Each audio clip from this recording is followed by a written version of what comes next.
We will now discuss some basic illustrations in compound interest. Compound interest timeline நமக்கு எப்படி இருக்கும் அப்படின்னு சொன்னாக்க இந்த மாதிரி இருக்கு. அஷ்யூம் பண்ணிக்கலாம் 1 to n period. Principal amount invested becomes future value together with the rate of interest. அப்ப அந்த f எப்படி கண்டுபிடிக்கலாம் அப்படின்னு சொன்னாக்க f is equal to p into 1 plus I to the power n. இதே p கண்டுபிடிக்கணும்னா இந்த ஒரு ஃபார்முலா வச்சுக்கலாம், இல்லைன்னா p is equal to f into 1 plus I to the power minus n ன்னு சொல்லலாம், or f divided by 1 plus I to the power n ன்னு சொல்லலாம். So both the way you can answer it. To find out the I, the formula will be nth root of f by p minus 1. So these are the three core formula you have to understand. மூணு core formula நீங்க தெரிஞ்சுக்க வேண்டியது இருக்கு. Right, formula 1 to find out the future value. அதே ஃபார்முலாவை simulate பண்ணி வந்தது தான் to find out the present value. இது செப்பரேட் ஃபார்முலா கிடையாது, அதே ஃபார்முலா தான். அதே ஃபார்முலாவை நம்ம ஐ கால்குலேட் பண்ணுறதுக்கு சின்னதாக மாற்றி இருக்கிறோம். So these are the three sets of formula. I am going to work out the illustration under all this model here. So for all the illustration I have the common numbers. p வந்து நான் 1000 னு assume பண்ணிக்கிறேன். the p is 1000, n is equal to 4 years, I being 10%. what about the f னு கேக்குறோம். how to calculate the f calculate பண்ணும்போது என்ன answer அப்படினு சொன்னாக்க f is equal to p into 1 plus I to the power n. இந்த இதுல p வந்து 1000 into 1.1 to the power n வந்து 4. okay, so 1000 to the power 1000 into 1.1 to the power 4, 1.1 to the power 4. அது எப்படி நீங்க கால்குலேட்டர்ல calculate பண்றீங்கன்னா 1.1 into equal 3 times equal press பண்ணீங்கன்னா வந்துரும். calculator tricks ன்னு தனியா நான் ஆட் பண்ணி இருக்கிற அந்த வீடியோ லெக்சர்ஸ்ல நீங்க பார்க்கலாம். so it is here 1.4641 will be the answer for this one. so 1000 into 1.4641, right? so இப்ப மல்டிப்ளை பண்ணீங்கன்னா உங்களுக்கு 1464.1 is the final answer.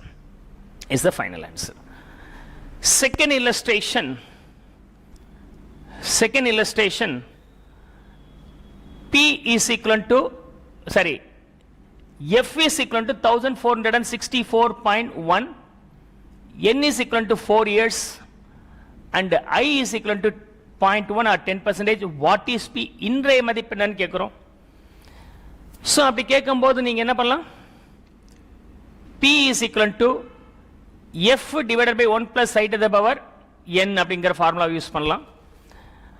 f வந்து நமக்கு கொடுத்திருக்காங்க 1464.1 divided by 1.1 to the power 4 இல்லையா, 1.1. I வந்து 0.1, 1 ஓட 0.1 ஆட் பண்ணும்போது 1.1 to the power 4 நமக்கு கிடைச்சிச்சு. this was already calculated here. so 1464.1 1.1 to the power 4 க்கு 1.4641 will be the answer. the final answer will be 1000. so நம்ம ரெண்டு ஃபார்முலா யூஸ் பண்ணலாம்னு சொன்னேன். இந்த ஃபார்முலாவும் யூஸ் பண்ணலாம், இந்த ஃபார்முலாவும் யூஸ் பண்ணலாம்னு சொல்லி இருக்கிறேன். சப்போஸ் நான் செகண்ட் ஃபார்முலா யூஸ் பண்றேன், இந்த ஃபார்முலா யூஸ் பண்றதா வச்சுக்கலாம். p is equal to f into 1 plus I to the power minus n. 1 plus I to the power minus n is nothing but 1 divided by 1 plus I தான். இந்த value நம்ம எப்படி arrive பண்றோம்னு பாருங்க. so f being 1464.1, இந்த value நம்ம எப்படி arrive பண்றோம், இந்த ஒரு வேல்யூ மட்டும் அப்படின்னு சொன்னாக்க 1 divided by 1.4641 ன்னு நீங்க போடலாம் டைரக்டா, இல்லனா 1 divided by 1.1 divided by 1.1 போட்டீங்கன்னா அது பவர் -1, செகண்ட் டைம் பிரஸ் பண்ணீங்கன்னா power -2, third time, fourth time power -4 இருக்கனால 4 டைம்ஸ் பிரஸ் பண்ணீங்கன்னா நமக்கு என்ன ஆன்சர் வருதுன்னா 0.6830 வருது. If you multiply this value with 1464.1, the ultimate value will be 1000. மல்டிப்ளிகேஷனுக்கு கால்குலேட்டரில் எப்படி பண்ணுறீங்க அப்படின்னு சொன்னாக்க 1.1 இன்ட்டு போட்டு ஈக்குவல் போட்டிங்கன்னா இது பவர் 2, திரும்ப ஈக்குவல் போட்டிங்கன்னா இது பவர் 3, திரும்ப ஈக்குவல் போட்டிங்கன்னா இது பவர் 4. இது மாதிரி நீங்கள் எத்தனை பவருக்கு வேணுமோ அது போட்டுக்கலாம். இந்த டினாமினேட்டரில் பவர் -1 -2 வருது அப்படின்னா ப்ரெசன்ட் வேல்யூ கண்டுபிடிக்கிறது நீங்கள் என்ன பண்ணலாம்னா 1 divided by 1 plus I, 1 divided by 1 plus I போட்டிங்கன்னா the value what you get is nothing but power -1 or 1 divided by power 1 ஆக இருக்குன்னு அர்த்தம். செகண்ட் டைம் நீங்கள் ஈக்குவல் ப்ரெஸ் பண்ணீங்கன்னா which is equal to power -2, third time பண்ணீங்கன்னா power -3. that's how it goes on. நமக்கு இங்கே power -4 இருக்கனால இந்த மாதிரி ப்ரெஸ் பண்ணோம்னா we'll be getting 0.683. I am multiplying this with the f value to arrive the p here. I hope so you could understand the second calculation also. The third calculations I am going to discuss here is to calculate I. இந்த சம்ல வந்து நமக்கு p கொடுத்துட்டு f கண்டுபிடிச்சோம், இந்த சம்ல f கொடுத்துட்டு p கண்டுபிடிக்கிறோம். Next இல்லஸ்ட்ரேஷன்ல I கண்டுபிடிக்கிற மாதிரி இல்லஸ்ட்ரேஷன் பார்க்கலாம். p being 1000 and f being 1464.1 and n being 4 years. Now to calculate I, we are going to work out this illustration. So what is I? So I calculate பண்றதுக்கு நமக்கு formula இருக்கு. I is equal to nth root of f by p minus 1. Here f is 1464.1 divided by p 1000 divided by p 1000. n in this case is 4, so 4th root minus 1.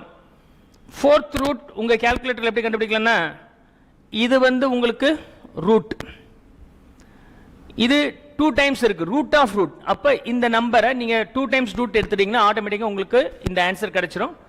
so 1.464.1 எடுத்துட்டு okay, this will be 4th root of 1.4641 minus 1. இந்த அமௌண்ட்டை நான் root எடுத்தோம்னா 1.21 வருது. It's not second normal root, root of root இல்லையா, 4th root. அப்படி திரும்ப இன்னொரு முறை ரூட் எடுக்கணும். you will be getting 1.1. so 1.1 minus 1. then I being 0.1, otherwise it may be 10%. that is how you can answer 4th ரூட்டுக்கு. now next case மொத்தம் 4 variable, 3 கொடுத்து 1 கண்டுபிடிக்கிற மாதிரி பார்த்துட்டு வந்தோம். இப்போ எது இது வரைக்கும் கொடுக்காம இருக்கு, n கொடுத்துருக்கு எல்லா கேஸ்லையும். அது கொடுக்காமல் இருந்திருந்தால் சம் எப்படி இருக்கும், we'll see that angle also now.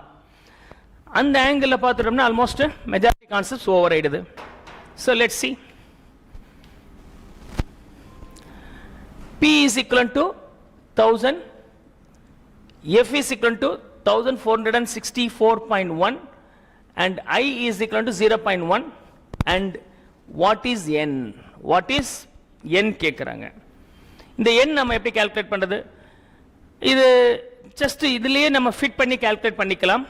f is equal to p into 1 plus I to the power n அப்படிங்கிற ஃபார்முலாவை யூஸ் பண்ணிக்கலாம். whatever the numbers available you fit in that. 1464.1 is equal to 1000 into 1.1 to the power n வந்து supposed to be calculated.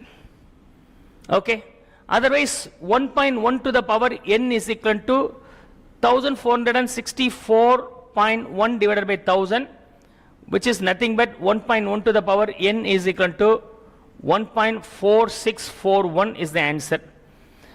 1.1 அதுக்கு power n, அது என்ன பவர்னு எனக்கு தெரியல. But power 1 கண்டுபிடிக்கிறது பவர் 1னா சேம், பவர் 2னா 1.1 இன்ட்டு போட்டு ஈக்குவல் பண்ணிங்கன்னா பவர் 2 வரும், திரும்பவும் ஈக்குவல் போட்டால் பவர் 3 வரும். இப்படியே ப்ரெஸ் பண்ணிட்டு போயிட்டீங்கன்னா ட்ரையல் அண்ட் எரர் மெத்தடில் எந்த பவரில் இந்த நம்பர் இதுக்கு ஈக்குவலாக இருக்கோ அதுதான் ஆன்சர். ஸோ அப்படி பார்த்தீங்கன்னா 1.1 போட்டு இன்ட்டு போட்டு ஈக்குவல் போட்டோம்னா, ஸோ 1.1 இன்ட்டு போட்டு ஈக்குவல் போட்டோம்னா this is usually power 2. you will be getting 1.21. இது ரெண்டு மேட்ச் ஆகல. திரும்ப ஈக்குவல் போட்டோம்னா அது வந்து power 3 which is is equivalent to 1.331 also not so equal to that value. திரும்ப நான் ஈக்குவல் போட்டோம்னா that is over 4, அது போட்டோம்னா நமக்கு 1.4641 வருது. ஸோ அப்போ எந்த பவரில் இந்த ரெண்டும் ஈக்குவலாக இருக்கோ அதுதான் ஆன்சர். அப்படின்னா எந்த பவரில் வருது 4. So n is equal to 4 years will be the final answer. Suppose இந்த illustrations வந்து 4 ஆங்கிளையும் பார்த்துட்டோம். F கண்டுபிடிக்கிற மாதிரி பார்த்தோம், P கண்டுபிடிக்கிற மாதிரி பார்த்தோம், I கண்டுபிடிக்கிற மாதிரி பார்த்தோம், N கண்டுபிடிக்கிற மாதிரி பார்த்தோம், எல்லாமே பார்த்துறோம். ஆனால் இங்கே 4th இயருங்கிறனால 4th ரூட் வந்துச்சு. 4.5 இயர்ஸாக இருந்தால் இல்லை 5th இயராக இருந்தால் அது எப்படி கால்குலேட் பண்ணுறது? Then that will be a complication. 3 times வந்து 1.331 வந்துச்சு, 4th இயரில் வந்து 1.464 வந்துச்சு. இந்த நம்பர் ரெண்டுக்கு நடுவில் வந்து என்ன பண்ணுறது? In this case the sum seems to be complications. How do we work out அப்படிங்கிறது நெக்ஸ்ட் இல்லஸ்ட்ரேஷனில் பார்க்கலாம்.